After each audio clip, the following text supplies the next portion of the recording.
Well, good morning, everyone. A very happy Monday to you all. Live here in the Louisiana Tech University Student Center. I'm Kyle Roberts alongside head coach Brooke Storr of the Lady Techsters for our first half of Inside Tech Basketball with Brooke Storr and Talvin Hester.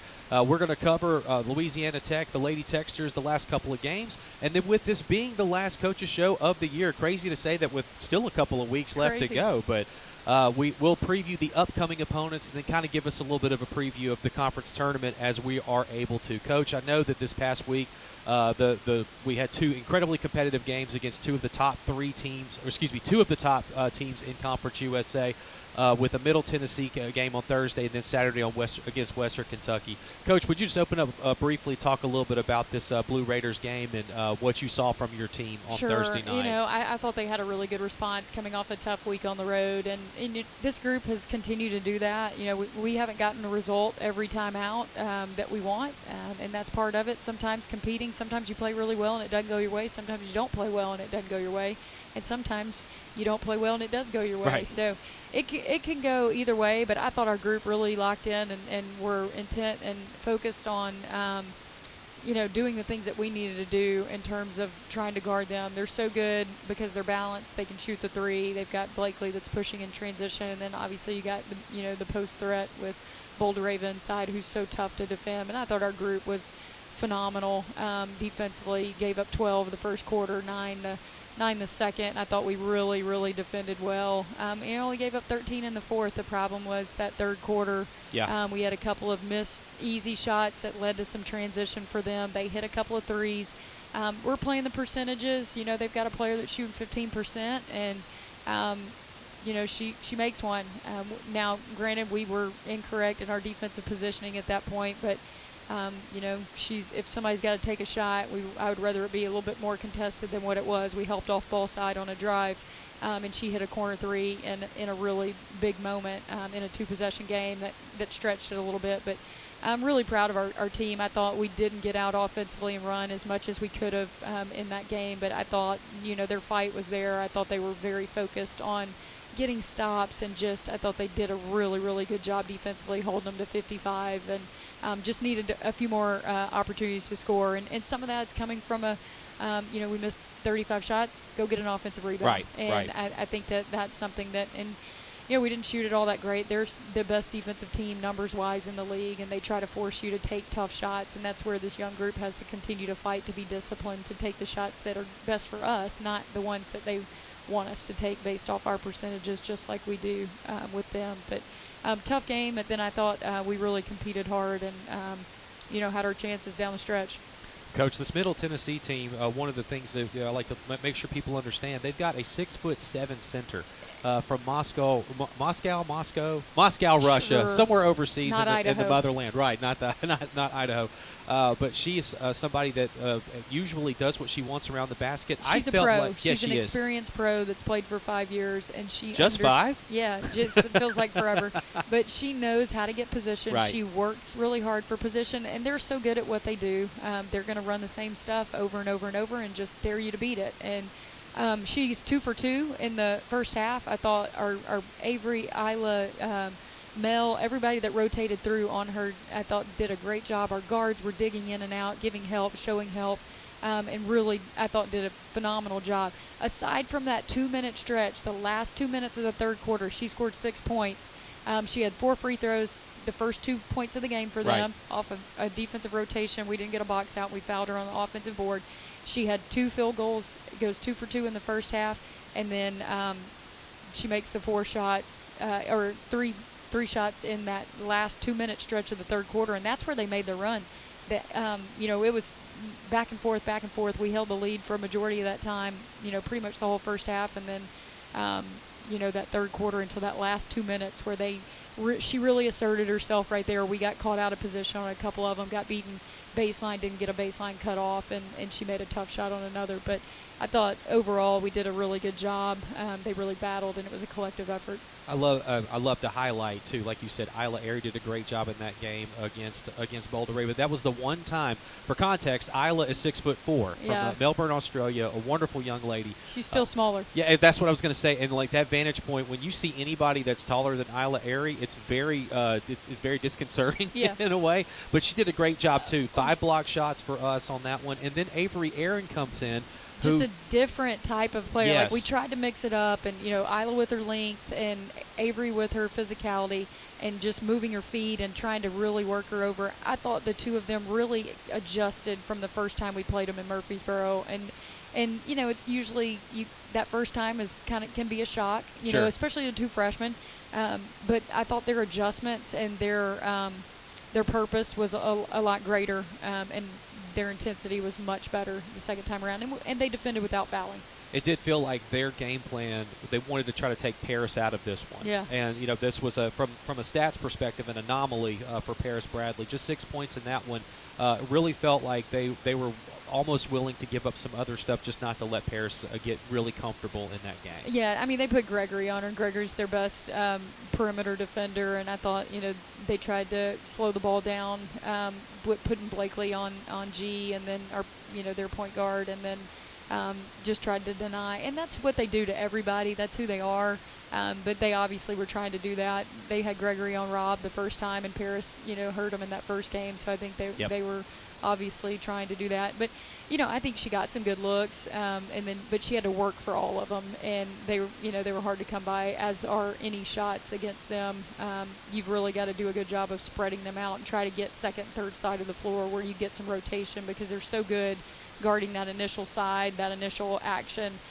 You've got to get ball reversal and make them move a little bit, because they can't be in heavy help and then close out and then get back to help as well. So we got to get that third time we play them in the tournament. That's right. We'll get them. Some positives, of course, the free throw line, this one 13 of 14 at the line, and felt like we took care of the ball for the most part. We Just did. 11 turnovers with 7 assists. Yeah, only 11 turnovers. They only had 11, so we've got to do a better job of turning them over. But and that's with any opponent. We haven't, our turnover margin isn't what it needs to be, and we've got to force more. But thought we did a good job of taking care of the basketball. We needed to get to the free throw line a little bit more to help us score a little bit better. But a lot of that comes with the offensive rebounds. They do a good job of blocking out, but I thought we missed a number of opportunities where we just didn't crash. Final score in that one, 55-46. Middle Tennessee took that one on Thursday night. And then we go to Saturday, which was senior day for Louisiana Tech. Now, don't be confused. We still have another home game this coming Thursday night. It's always, so, and senior days this time, like in this landscape, it's so bizarre to me, because you've got kids that have done senior day at some other school, and now they're like, it's really interesting. But we obviously want to honor those players that are playing in their last year of eligibility and have their families here and all those things. So it is a weird thing doing it before the season's over, but it's how our schedule fell with a Thursday night game. So we honored Sydney Thomas, that's one of the transfers that came in. She was a veteran presence for us this season. Autumn Smith, who has been with the program for the last 4 years. Mackenzie Worm, who we're expecting for her to come back next year after sitting out with a medical red shirt this year. And, of course, Robin Lee, the 45th member of the 1,000-point club for Louisiana Tech University. 5 years here at Louisiana Tech in the middle of the transfer portal and all of the changes that have gone on at the NCAA level. We're certainly thankful that Robin has given her service to this program for these last 5 years. Yeah, and to see their families, too. I got to hug Deuce, her brother, who we don't get to see very often because he's a college athlete himself, but had a big smile on his face and gave me a big hug, so it's good to see him. And then Jamal Davis, manager for us. Last week was Manager Appreciation Week, and we certainly appreciate those guys and gals that work so hard behind the scenes that don't get the recognition that everybody else gets from a stat sheet or social media or whatever else. So appreciate them, and I'm certainly glad to have it. He's been with us as a practice player, So a he was the scout dream guy. team, right? Yeah. He's been a mainstay for us, just wreaking havoc in the backcourt on our point guards, and certainly a great addition to our program. Coach, in that one, had a lead at the half, 34-27, I believe, against Western Kentucky. This, I know I said it on the air. We might have talked about it briefly in the pregame show.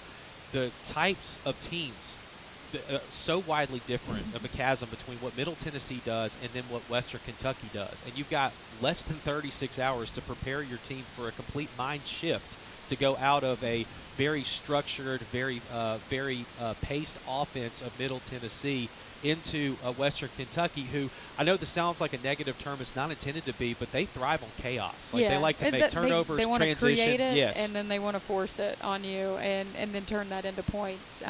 And they do a great job of it. I thought we had some turnovers, live ball turnovers in that first half. I thought we did a great job. We ended up with 15, only 3 in the second half, but I thought we had some critical ones there. It's crazy. We come out of Thursday night's game and Friday film, we're talking about transition offense and getting to correct spots and getting some easier shots because of that, because we just didn't run as well. And then I thought we handled the transition defense really well on Thursday night. And then on the complete flip side of that, we start out and like their first 6 points come off of made baskets from us, where we're just not getting back in transition and getting our defense set and being solid with that. And it's just, that's kind of been the thing with this group of like, and once we got settled in that in the first quarter, I thought we dug in, and it's 21-16, and we hold them to 11 in the second quarter, so we've got a 7-point lead at the half, and then I just felt like, we didn't. I think he challenged them at halftime to go get offensive boards because they were missing shots in the first half, and we were doing a solid job of rebounding and pushing in transition, and lack of box outs, fatigue, whatever. They went and got the ball, and we didn't. And I know coming out of the first game, we were plus 16 in the rebound margin, and that was something that he talked about in his post game with them of going, it's pass fail. You get a hand on it, you either grab it or you don't. Like you don't get partial credit. And I thought Gilvin really went and got the ball. Meade got offensive rebounds. And the thing that we kept stressing to our group going in, start with transition defense and then rebound the basketball. Like, we've got to dominate that. And you look at it and you go, well, Coach, you were, plus 10 in the rebounding margin, but we gave up 21 offensive boards. And, 5 of those were dead balls that they took out of bounds, but those were extra possessions. And you look at the differential in shot attempts, it's 75 to 58. And we turned it over only 15 times, but we didn't force turnover. They had 4. They didn't have a single turnover in the first half. And I get it. We were in zone a lot because we were going to make miss, and they weren't. We were scoring, so or it was a dead ball, and we were able to get into it. But we've got to dictate more, and we've got to create some more chaos defensively. I just didn't feel like in the second half we had that second gear to get to. And even with that, you go into the fourth quarter, you got a lead, you got a 5-point lead, 6-point lead in the late, about midway through the fourth quarter. Like, you're right there, and it's those 1 or 2 possessions where we give up an offensive rebound and it just keeps something alive. Those can be deflating, and that's where this group has to continue to grow. Of how many of these games do we have to experience until we go, dang, I'm tired of this. Like, find a way to get a ball. And because I thought we had the energy on the offensive end and we were attacking. No doubt. We got to lock in, and you got a 4-point lead. I call a timeout. We got to come out of that timeout and get a stop. And it's just, regardless, I mean, we changed defenses. We called timeouts. Like, we're trying to keep people fresh. But at the same point, like, everybody's tired. It's end of February. Middle Tennessee plays like 6 kids, 5.5. Yeah, right. And, like, you got to find a way. Competitors find a way. And, I thought that their older players kind of asserted themselves. But, I felt offensively we were getting we scored 73. You got to find a way to get stops. You can't give up 31 in a quarter, especially in the fourth, to close the game out, regardless of how much you score. Paris Bradley, scoring, speaking of that, 29 points for Paris, 10 of 17 from the floor on that one, 13 from Isla Airy. She had a good offensive game as well. And some big offensive boards. Yeah, another great night at the free throw line, 20 of 24. We're expecting Paris will make another conference freshman of the week, hopefully. Yeah, I mean, it's her numbers speak for themselves. The whole thing is we didn't win, so I don't know what that looks like, and I don't, hadn't paid attention to the rest of the league to see what, but it was a pretty special second half, and I honestly didn't even know she had 29 until I got the stat sheet at the end of the game. I'm not looking at those things. Correct. I'm not looking at points during the game. I'm looking at plus minus. We're looking at rebounds. We're looking at some other things. But and she had 3 at the half. That's exactly what I was going to say. 3 at the half, and but again, it goes back.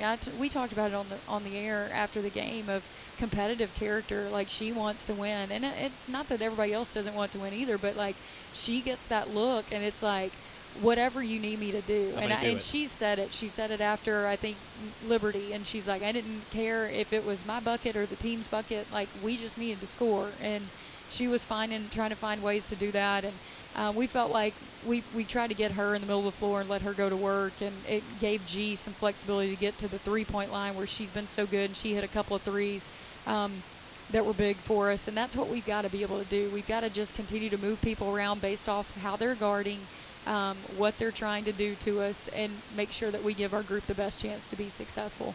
Graphic Packaging International has been a longtime partner of Tech Athletics. Graphic Packaging crafts innovative packaging solutions that meet the needs of your market and resonate with your consumers. Their diverse portfolio caters to every need from efficiency to design.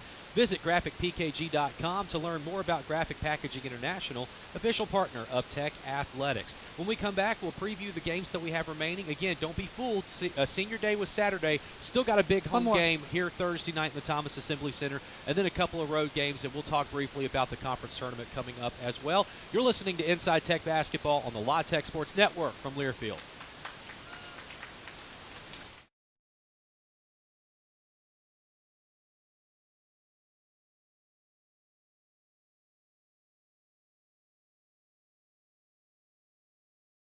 The lob at the other end and the flush. Don't miss your opportunity to witness one of the most competitive basketball tournaments in the country from March 11th through the 15th at Probst Arena. That was big time. And dunks it down. Tickets are on sale now at conferenceusa.com/Rocket City Hoops. Dogs. Now, how did these beautiful creatures become man's best friend? Well, easy.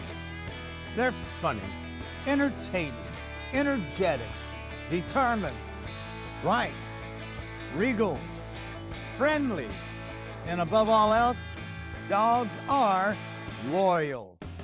Louisiana Tech University. How about them dogs?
Inside Tech Basketball in the Louisiana Tech Student Center. Kyle Roberts with head coach Brooks Store of the Lady Techsters. Malcolm Butler and Talvin Hester will be up next. And so, Coach, again, this is the last Coach's Show for the 24-25 women's basketball season. And so we still have 3 games left. Let's start with this Thursday night, a very important one right here at home in the Thomas Assembly Center. It is Sonia Hogue night.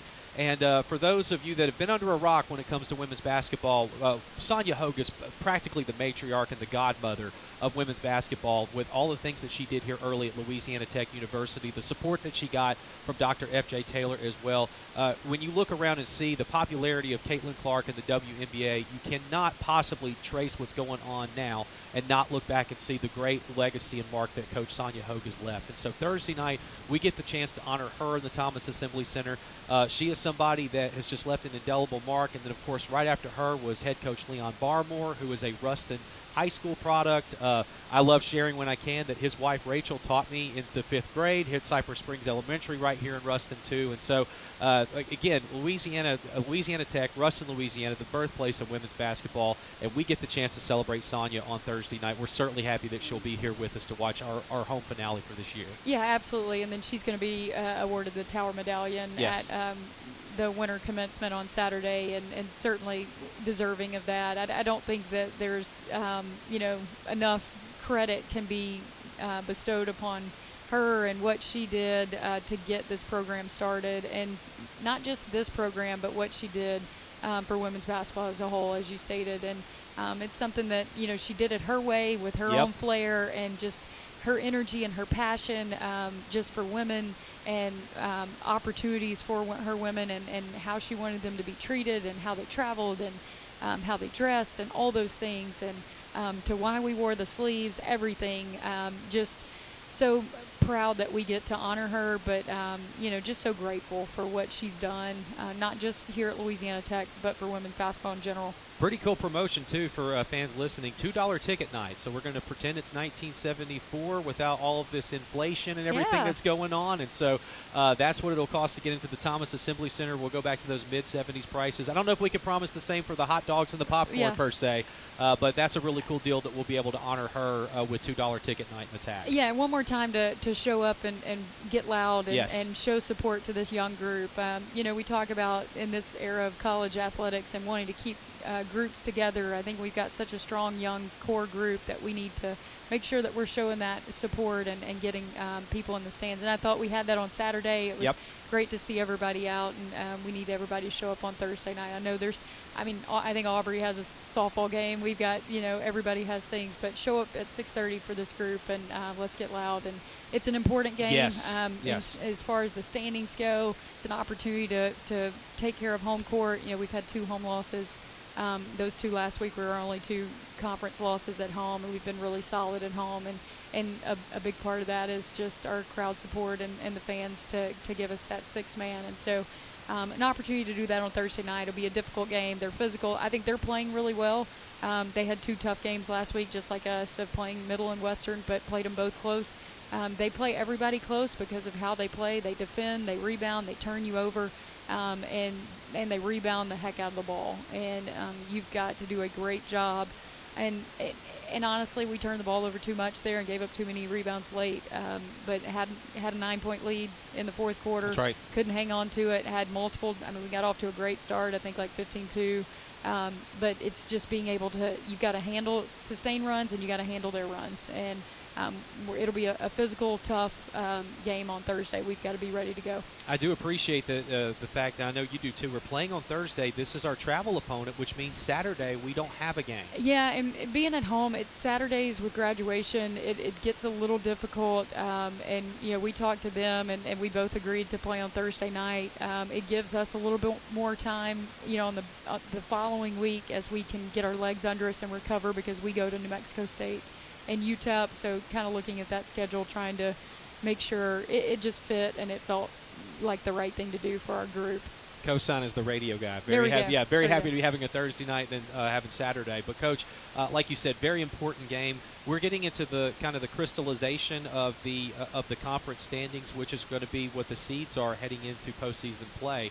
And so, of course, we've got a chance to get this one on Thursday. And then next week, we're going to be heading out west to El Paso and Las Cruces. And that sounds like an easy road trip. You're just going one state away. But Texas is gigantic. We're Yeah. going to a different time zone. So, I mean, it's Correct. not exactly like we're just, We're rolling. going to Mexico. Exactly, practically. You can see it from our hotel in El Paso. But the two critical road games right before the conference tournament comes up. And so right now, just looking at the standings, we're in that 6th spot. We win out. We should hold on to that. Well, Possibly we can get to 4th, Right. because of who has to play. New Mexico State, UTEP have Middle and Western. Like, they still have some, some tough games. Like, we've got to be able to take care of ours. We can't control what other people do, and we're in this situation right now, and you've got to.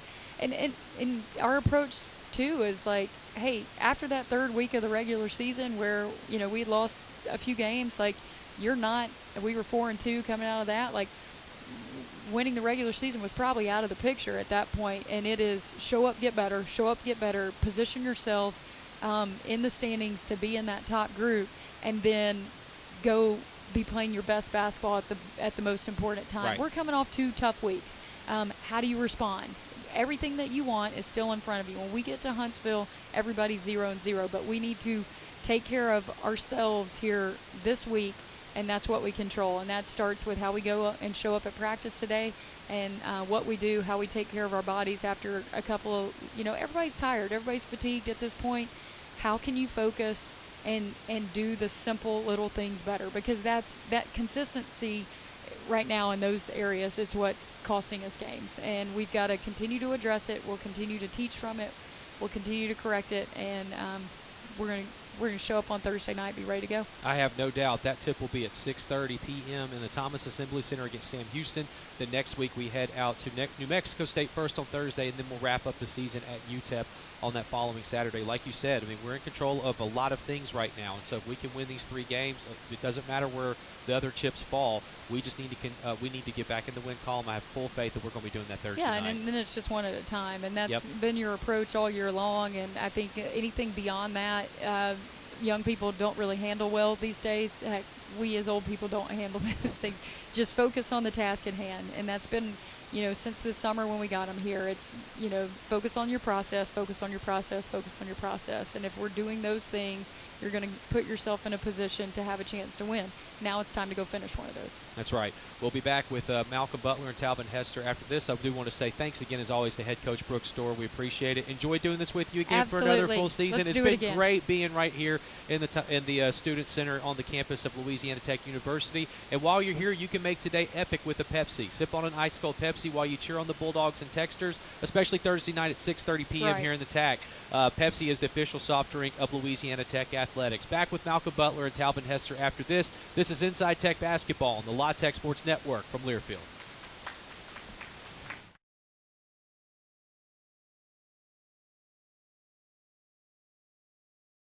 The Conference USA Basketball Championships are coming back to Huntsville, Alabama. Oh, goodness! The lob at the other end and the flush. Don't miss your opportunity to witness one of the most competitive basketball tournaments in the country from March 11th through the 15th at Probst Arena.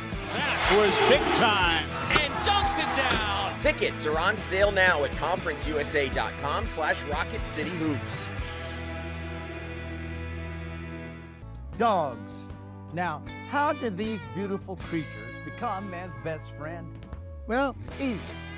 They're funny, entertaining, energetic, determined, right, regal, friendly, and above all else, dogs are loyal. Louisiana Tech University. How about them dogs?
Malcolm Butler, joined by Louisiana Tech head coach Talvin Hester, as we appreciate Kyle Roberts and Coach Brooks Store talking a little bit Lady Texter basketball. Coach Hester, welcome to the show, our last one of the year. Hard to believe it, right? Dang, that's fast. Season has flown by. I tell you what didn't fly by, and that was the 9-hour bus ride home on Saturday night, Sunday morning. Got in about 7:15 in the morning, but it started Thursday out in Murfreesboro, Tennessee. A really good win for Louisiana Tech on the road against a Middle Tennessee team that has been playing some of its best basketball of the year. I really thought it was arguably maybe the Bulldogs' best road performance of the season, maybe one of the best performances overall this year. Yeah, it was a decent performance by us. I thought that we could have did better in closing the game out. We kind of had them on the ropes there, and had some unforced, ill-advised turnovers there at the end of the game. I don't want to put a pimple on something that was already pretty, but I thought those are things that we got to clean up and get better at. But overall, I thought we defended. I thought we took good shots. I thought the ball spread. And, I think we have grown in this area. We didn't get the best game from Daniel Bacho statistically, but for us to be able to win in that fashion on the road, I'll take that any day of the week. Yeah, I mean, 10 points, only 1 rebound from the preseason conference player of the year, but you do go on the road, you win by 11, 85-74. You got off to a really good start in that ball game. They came roaring back, and I thought the last 60 seconds of the first half was big. They had come back, they had tied it at 33-33. They really had all the momentum right before halftime, and then Sean Newman gets fouled, attempting a three. Really nice job of him. Was late in the shot clock, pump faking, getting the defender in the air, drawing the foul. He hits all 3 free throws, and then I think it was Al Green hit a big three from the corner, and all of a sudden you score 6 points in the last 60 seconds, and you've got the momentum going into halftime. Right, no doubt. Well, Al Green started off on fire. He He's what kind of catapulted us, and Sean started off slow, but at those free throws, when you can start to see the ball go in through the free throw line, it really helps. We just kept our composure. I think that was the biggest thing, and then at the end of the day, when our backs were against the wall, I felt like we believed we could win. I feel like we knew that all of our mistakes were our doing, and so once we realized that, we went to half, we made adjustments, and we came back out. Then they did an excellent job of executing the game plan. You know, this is a team that has been really good at the free throw line really all year long, and this road trip, you hit 46 of 54. I can't do the math in my head, but that's high 80%, right? And it's such a luxury to have so many guys. I mean, when you mentioned Sean Newman Jr., I don't think there's anybody else you would want late in the ball game in a close game at the free throw line. He was 11 of 11 at the free throw line in that ball game, really closed it out. But you've got so many guys. Your big guy, Daniel Bacho, shoots 75% from the free throw line. Amari Abram, mid-80s from the free throw line. The guys that get to the free throw line are your really good free throw shooters. That's really what you want as a head coach. No doubt. I mean, I'll be honest. I'm very comfortable with pretty much everybody shooting free throws. We're a really good free throw shooting team. I don't want to jinx us, but of course we practice at it. But like I say, free throw percentage as a team comes from your best, the guys that go to the line most making them. You can have bad free throw shooters on a ball team and still be a good free throw shooting team if they're the ones that don't go to the free throw line. And you can be a really good free throw shooting team, but if your free throw guys that don't go to the line are your best free throw shooter, then you have a problem too. Like, I wish we could get Amari Abrams to the line more because he's an excellent free throw shooter too. I wish we can get a couple of those other guys to the line because I think we can help ourselves in that area. 76% at the free throw line for the season, 76% in conference play. And again, in that ball game, 23 of 29 from the free throw line, including in the second half when the game was on the line, you were 16 of 18. And again, we mentioned Sean Newman got up to a really bad start shooting it. He was 2 of 12 at one point in that second half, but he hit 3 of his last 4 from the field. And again, 11 free throws out of 11 attempts in the second half. And he was really, that was such a big part. Every time they would hit a bucket, they would foul, and then Sean was able to put the lead right back to what it was, and you end up winning by 11. But when you guys got guys who are making free throws, if you're missing those and they're able to come down and score on their end, anything can happen late in a ball game, especially on the road. Right, even missing free throws and turnovers. Yeah. Like, you give them points, you put yourself at a disadvantage. And I felt like we did a good job of just staying composed down the stretch for the most part. And I didn't want to go with my guard lineup late to break the press too early and give them rebounding opportunities and second chance opportunities. But once I needed to, we just put 4 guards in there just to continue to break their press. I knew we would make free throws down the stretch, and we wanted to close them out and get on the road. They've got a really good big guy, Isam Mustafa, and he's a walking double-double. But, man, having the luxury of Daniel Bacho, even when maybe Daniel's not at his best, right, he has really slowed Mustafa down. First meeting of the year, I think the big guy had like 4 points and 1 rebound, 2 rebounds, something like that. It wasn't much. In this game, 10 points and only 4 rebounds, but I've seen them play games on ESPN Plus against other opponents who can't match up with him, and he is such a difference maker for them. I think they're both each other's kryptonite. Yeah. Mustafa's a big, lumbering guy that can fight Daniel, keep him away from the paint.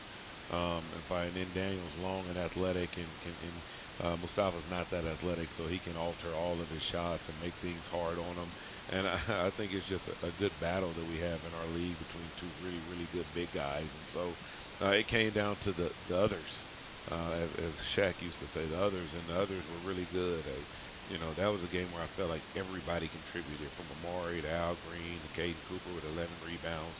to A.J. Bates, to Sean Elkington. I thought we were all very locked in that game and poised down the stretch, and we were able to get a win. Yeah, I mean, Sean, I thought he had a really good game for you. When you combine what him and Daniel did, basically together they played almost 40 minutes. I mean, it's 19 points in 40 minutes, and you'll take that. I thought the job Tech did defensively against Justin Porter in the second half. I think he had 14 at halftime. He was only able to score 2 in the second half, and he's such an explosive guy that can really get going. Right. Well, a lot of those points they were getting in the first half were coming off just blown assignments and things like falling for shot fakes. And when we cleaned all of that up, we gave ourselves a chance. We had times where he split gaps on guys, where he got all the way to the basket on single gaps, things that should just never happen. And so we talked about it, we cleaned it up, our guys came out motivated, and then we just made everything hard for them in the second half. Well, Bulldogs win it 85-74. I was talking to somebody who watched the game, a couple of different people, and they talked a lot about how they could see the Tech bench at moments during the game and how just into the ball game the bench was. And you want that from your backup guys all the time, right? Even if it's starters sitting on the bench, not playing at that particular time. And I told them, I said, well, there was a little bit of extra motivation in that ball game with something that happened at shoot-around, but it was really impressive to see the motivation, the intensity, the fight that those guys showed in that ball game on the road.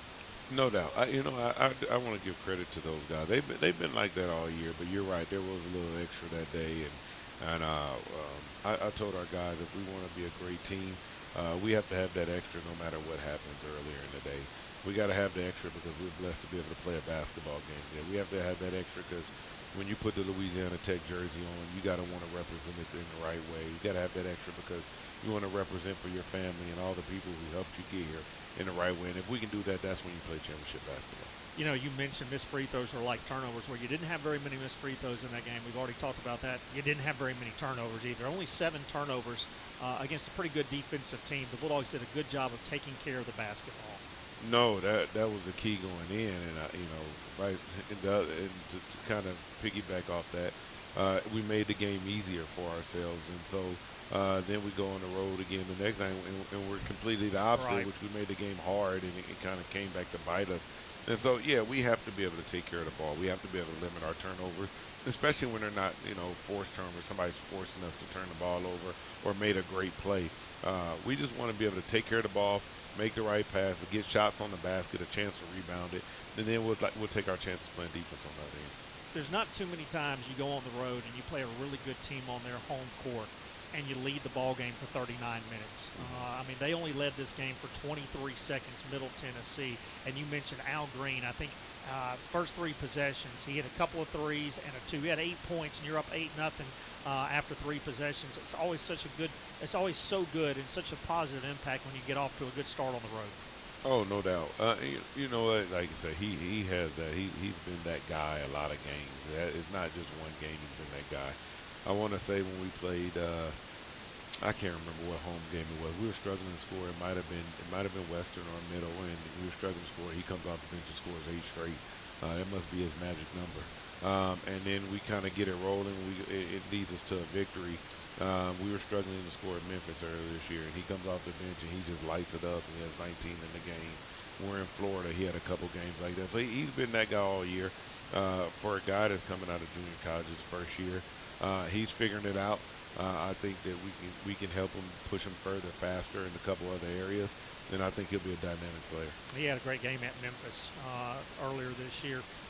You had 10 offensive rebounds, which led to 18 second chance points. So not only did you pull them down, but you turned them into points. Correct. We've turned them into points in a lot of ways, and that's been one of the things we focus on, is we got to find a way to get points in transition, second chance points, points off turnovers, and stop playing against set defenses all the time. And when you're not defending and you're always playing against set defense, you got to take the ball out of the net and you walk the ball up and you got to call an offense. You're very scoutable, and you're very easy to prepare for. And so we want to make it hard on teams. We want to cause turnovers. We want to force turnovers. And we forced 11 turnovers in that game, which I hate to say it's not like us usually, and we made it easier on ourselves. I want to mention Caden Cooper. He had 9 points. He led you with 11 rebounds, 3 assists, 3 steals. He had a really good game for you as well. No doubt. I mean, he was locked in. When he's playing hard, it is hard to stay in front of him when he goes up to rebound the basketball. I don't care if it's offensively, defensively. He gives us extra possessions. He secures defensive possessions. And I tell him when he runs the floor, usually 90% of the time something good happens for our team. And so if he can be that guy consistently, you'll see him grow as a player also. You move down the road about an hour and a half. You get ready to take on Western Kentucky. And again, you mentioned it. The first half of this game was the exact opposite of the first half at Middle Tennessee. Struggled to score. Shot 21% from the field in the first half, only 2 of 13 from the three-point line. I think, if I'm not mistaken, we had 10 turnovers at halftime. But you look up and you're only down 5 points. You actually had to feel pretty good in the locker room. That's what Saturday games look like. Yeah. You get a day of rest. You got to go prepare on a short scout. You don't really have time to prepare for the differences and the things you see on film as much. You got to kind of do a little bit on the court and mentally, a lot in the film room. And so it takes a little bit to get adjusted to what's going on in the game. I was glad that as horrendous as we started off, I don't think we scored a point the first media when I watched the game again. But we kept our composure, and we stayed poised, and then we kept fighting. And we were stretches where we weren't good defensively, and there were stretches where we were great defensively, and we just had to put it together. And we gave ourselves a chance. We just have to be able to finish those games off with maturity and being locked in, like I say, for 40 minutes. 39 minutes and 55 seconds is not enough. Yeah, we'll talk about those last 5 seconds here momentarily. You hit 23 of 25 free throws, again, phenomenal, including 16 of 17 in the second half. It's funny because we shot 25 free throws. They only shot 7, so you think, okay, well, it must have been one-sided on the fouls called. Both teams had 16 fouls called on them, but the Bulldogs were attacking the glass when they were getting fouled. Correct. I mean, at the end of the day, we were getting downhill. They were taking Bacho away, so we were having drive, and our guys did a good job of using shot fakes and lift fakes to be able to get them off balance and to be able to score. And then I thought when we got our paint touches, we did a good job of spraying the ball out and redriving it again. We got a couple hand fouls when we were in the bonus to help us out. Then I would say also, when you got a guy like Daniel Bacho down there and he's fighting like crazy, and they don't have bigs his size, or their bigs are his size, and they're trying to keep him off. Sometimes we get a couple fouls in that way, just hit them guarding him. And so we were able to get in the bonus, and with the getting in the bonus and some of our our drives to the rim and us being aggressive, we were able to get to the free throw line. You made the comment to me post-game. You were glad Daniel Bacho came to the party in the second half. No doubt. I mean, he came to the party, and he was good in the second half. Yeah. At the end of the day, he scored 10 in the second half. I don't know how many of his rebounds were in the second half. I think he had a lot early to start the game. But, I mean, he was good and he gave us a chance. He's always somebody that people are looking for on the scouting report, which gave us some scoring opportunities. Amari on the back door. We did miss Caden on the lob once, but that was because of the attention to detail that was paid to Daniel. But we had contributions all over the court in that game also. We just weren't able to finish it off. Yeah, we're going to take a commercial break. When we come back, we'll talk a little bit about the end of that ball game. But just a reminder that Louisiana Tech Athletics is proud to call these businesses their home team partners. If you're wanting to build your dream home, contact Hurd Construction. You can contact Bayou Overhead Door to find the perfect garage door. And for all your roofing needs, call Hurd Roofing. Work with a team that supports our team. Hurd Construction, Bayou Overhead Door, and Hurd Roofing, proud partners of Louisiana Tech Athletics and members of the La Tech home team. We'll be back in 2 minutes. You're listening to Inside Tech Basketball on the La Tech Sports Network from Learfield.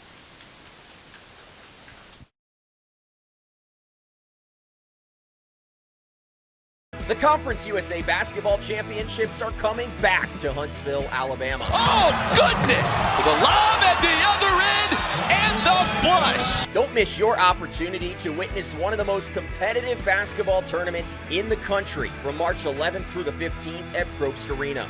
That was big time.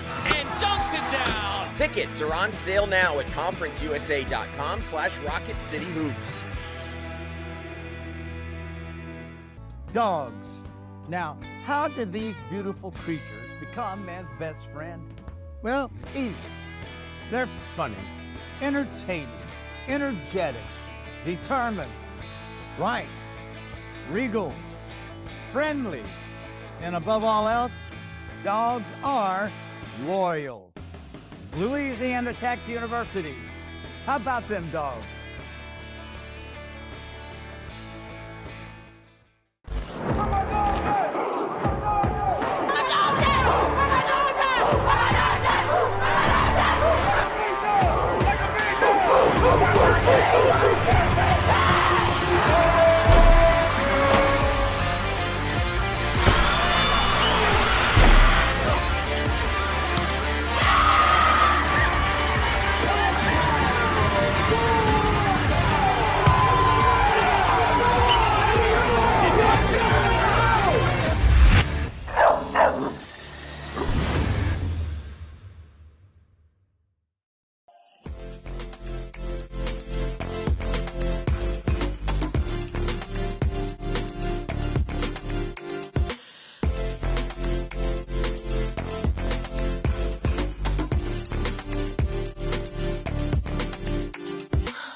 Well, back at Inside Tech Basketball, we're here at the Louisiana Tech Student Center, our last show of the year. Malcolm Butler joined by Talvin Hester. And Coach, before I ask you about the last 5 seconds, I want to talk a little bit about Amari Abram. He obviously is usually chasing around the best scorer for the other team, exerting a lot of energy.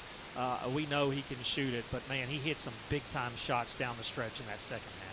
No, I was telling my staff today, one of the reasons I felt like he was able to do that is because he was on the bench with 4 fouls and his legs weren't being wore out chasing guys the whole game, and he was dynamic down the stretch. I mean, him and A.J. Bates single-handedly just willed us to stay in the game when we looked like we went down 5. Those two just kept making big play after big play, and so, like I say, I always said that eventually you guys will see how great of an offensive player he really is, and he's just starting to show a tip of the iceberg on who he can be as an all-around player. You mentioned A.J. Bates. Sean Newman went down with, 4 or 5 minutes left in the ball game. We're trailing at the time, and I think kudos to A.J. Bates. It didn't look like we missed a beat with Sean out. Obviously, we know we need Sean. People will say, well, why didn't you ask him? What do you know about Sean Newman at this point? No, I'm trying to figure it out. I know he has ankle sprain. Yeah. I don't know, what the degree of it is or the magnitude of it is. I'll find that out when we leave here and we start trying to prepare for practice. Whatever it is, we'll try to get him treated up and get him back to the court as soon as possible. The good thing about Sean is he's very headsy and he can understand scouting reports and things from watching. So he'll be able to go in as soon as he's ready to be able to just jump right back in. Well, and you don't play Thursday, which is another good thing this week. You've only got the one game, and that'll be Saturday at Sam Houston. All right, so you're trailing by a point. You call the timeout. You set up the play. A.J. Bates makes a great pass down to Daniel Bacho. He gets fouled going up with 5.4 seconds to play. Hits the first free throw to tie it. I don't know if it was us or Western. I can't remember. One of us called a timeout. Okay, so Western called the timeout, which allowed you to talk to your guys about, okay, after Daniel makes this free throw and we go up one, here's how we're going to defend it. I'm sure what you drew up was not exactly what Louisiana Tech did. Bacho hits the free throw. They inbound it. Bayless catches it about the free throw line and basically straight lines it all the way to the bucket, scores. I'm going to talk about the no call on the travel after this, but just talk a little bit about the breakdown defensively. Yeah, so I had to draw up certain things, but we just did some tempo press that we've done all year. When we've had to get back in games, slow teams down from running a lot of offense, try to slow the ball down from getting across half court so teams aren't running, 25 seconds of offense against you. Want to get across at about 10, and we've had a lot of success with that press. And so the only difference is we were telling our guys you can't be too aggressive because you can't foul. Correct. Because if you foul, you put them on the line for 1-on-1 and a chance to win the game. And so I don't know where, we blew some assignments in that. I mean, we outright just blew one or two. But on the flip side, as I went and watched the play, I don't think we blew every assignment. I think that some of the guys played off of what they saw. And if you see something that's not right, then you do something different. And then it altered how we played, on the back end of the play. And so even though I was frustrated, and I'm still frustrated at the part we could control, I think when you give advantages or when there's an advantage that you can take advantage of, it just it leaves stuff up to interpretation. Well, and I'm going to assume. So I didn't even realize this, Talvin, on the call. I didn't even ask you about it after the ball game. It wasn't until I got on the bus and I saw the replay that Bayless's last dribble came basically a step past half court. Now, how anybody can get from there to the rim, he literally laid it up over the rim without traveling. Michael Jordan couldn't do that. And when you go back and look, he takes basically 4 steps between the last dribble and when he lays it in. So, again, I'm not going to ask you to comment because you can't, but the fact that 3 officials who are getting paid a lot of money cannot see 4 steps in a travel at that point in the ball game is ridiculous. But I'm going to assume that's kind of what you're talking about when it came to the back end of the play. Yeah, I just more than the 4 steps, the impossibility of one dribble from half court. Yeah. At the end of the day, but and when you do that, players react in certain ways, and they probably react in a way that 99% of us would have reacted, believing that there's an impossibility about to happen. And so, still frustrated with my team about what we can control, because if we just, make them do something, make them change directions, make them pass the ball once. He laid that ball up with about 0.4 to go on the clock. If you just make them do one action, we win the basketball game, or they have to win it on a miracle. Well, let me not say that they did win it on a miracle, but they have to win it in a way that's a lot harder than taking a finger roll at the rim. And so I'll coach my team accordingly and coach them on what we can do better. Disappointed that something we practiced since the summer and we've been really successful in this year, that we couldn't go out and execute it.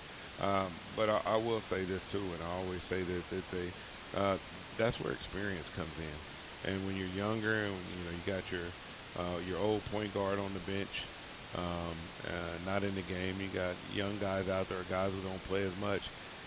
Sometimes you get those little things that happen as coaches, and that's where you value experience. I hope that we'll grow from it, and this has gained experience for our team, because I think we can use it going forward. Last thing I'll say about it, if I'm one of those guys on the back end and I see him pick up his dribble at half court, I'm like, there's no way he's going to get to the rim. I've got to worry about who he's about to pass it to. No doubt. Right? And so all of a sudden you start worrying about those guys as opposed to the guy coming right down the middle of the lane. And no doubt. I would think, and I was, when you watch the game, you think he split.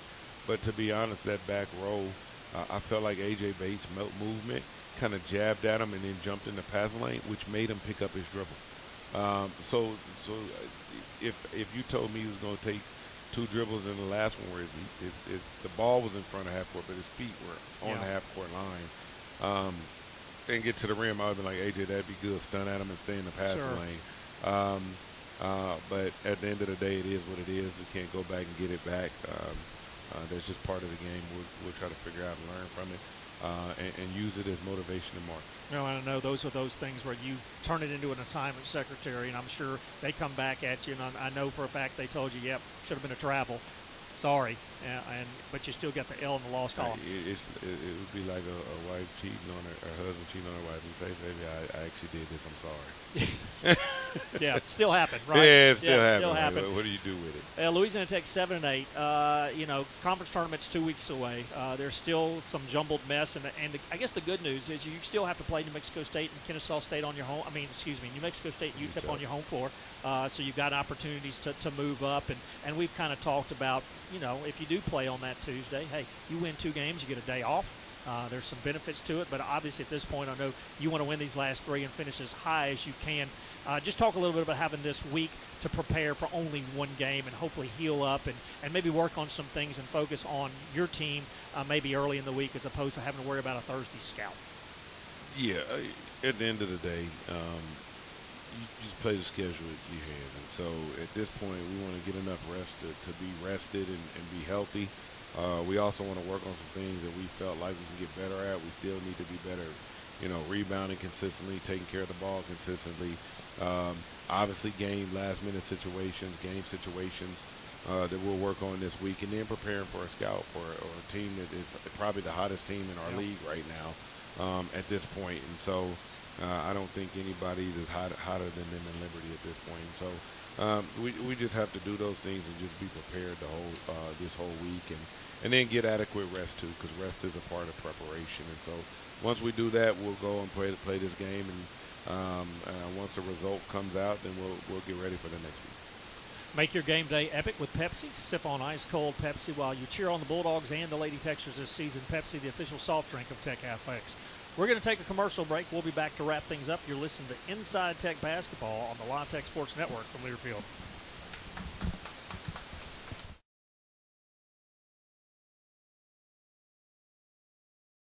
The Conference USA Basketball Championships are coming back to Huntsville, Alabama. Oh, goodness! The lob at the other end and the flush. Don't miss your opportunity to witness one of the most competitive basketball tournaments in the country from March 11th through the 15th at Probst Arena.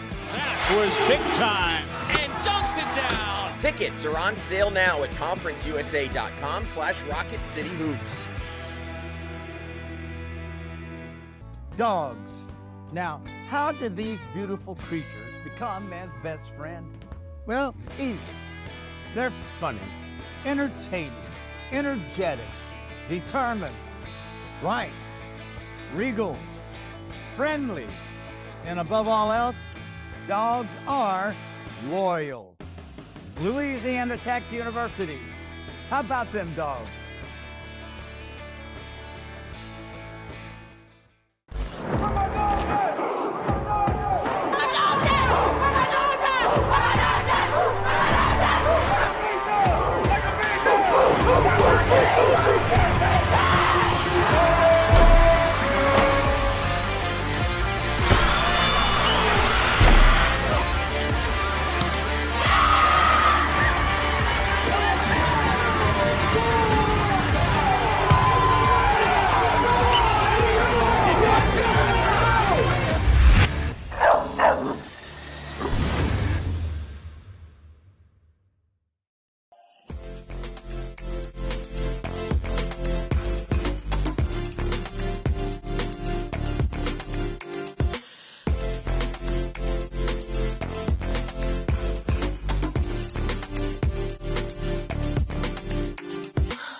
We're back at Inside Tech Basketball on the La Tech Sports Network. Malcolm Butler, Talvin Hester, and Coach, enjoyed talking to you on Inside Tech Basketball this year.